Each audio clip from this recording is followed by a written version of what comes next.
Hello అండి. వాహనదారులకి మరో shock.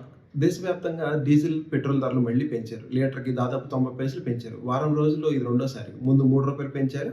మొత్తం ఇటీవల హైక్ దాదాపు రూ. 4 వరకు వచ్చేసింది. ఆంధ్రప్రదేశ్‌లో పెట్రోల్ ధరలు ఇప్పటికే దేశంలో అత్యధికాల్లో ఒకటిగా ఉంది. ఇప్పుడు మళ్ళీ పెరగడం సామాన్యులు, ఆటో డ్రైవర్లు, ట్రక్ యజమానులు, రవాణా రంగం మరింత ఇబ్బంది పడుతున్నారు.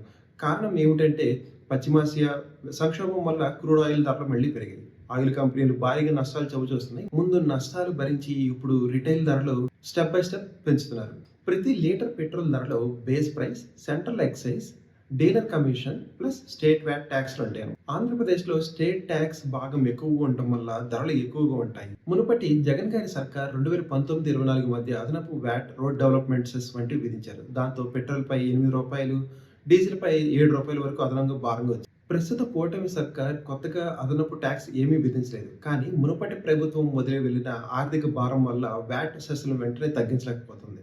కేంద్ర ప్రభుత్వం కోవిడ్ తర్వాత క్రూడ్ తక్కువగా ఉన్నప్పుడు ఎక్సైజ్ పెంచింది. తర్వాత కొంత తగ్గించినప్పటికీ ఇప్పుడు ఓఎంసీల నష్టాలు పెరగడం వల్ల రిటైల్ ధరలు పెంచడానికి అనుమతిస్తుంది. అయితే మార్చిలో స్పెషల్ ఎక్సైజ్‌ను బాగా తగ్గించింది. ప్రస్తుతం వైఎస్ఆర్‌సీపీ వ్యతిరేక పక్షంగా ఉండి ఆంధ్రప్రదేశ్ రాష్ట్ర ప్రభుత్వంపై నిరసనలు, ఆందోళనలు చేస్తుంది. బీజేపీపై కాకుండా రాష్ట్ర ప్రభుత్వంపై ఫోకస్ చేస్తుంది. ధరలు పెరగడంలో కేంద్ర, రాష్ట్ర ప్రభుత్వాలు రెండూ బాధ్యత వహించాలి. ఒకరిని మాత్రమే బ్లేమ్ చేయడం మాత్రం సరైనది కాదు. రెండు ప్రభుత్వాల్ని అడగాలి.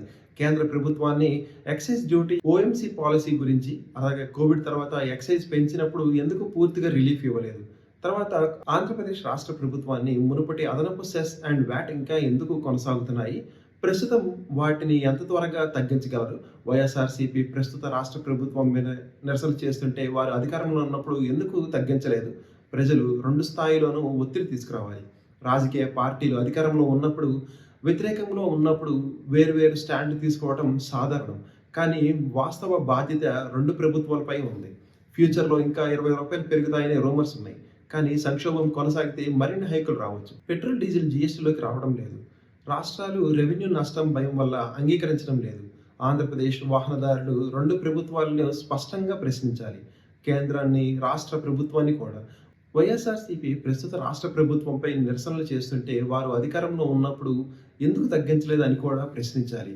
అదేవిధంగా ప్రస్తుత సర్కార్ కూడా మునుపటి సెస్‌ను తగ్గించడానికి స్పష్టమైన రోడ్ మ్యాప్ ఇవ్వాలని అడగాలి. థ్యాంక్ యూ అండి. జై హింద్.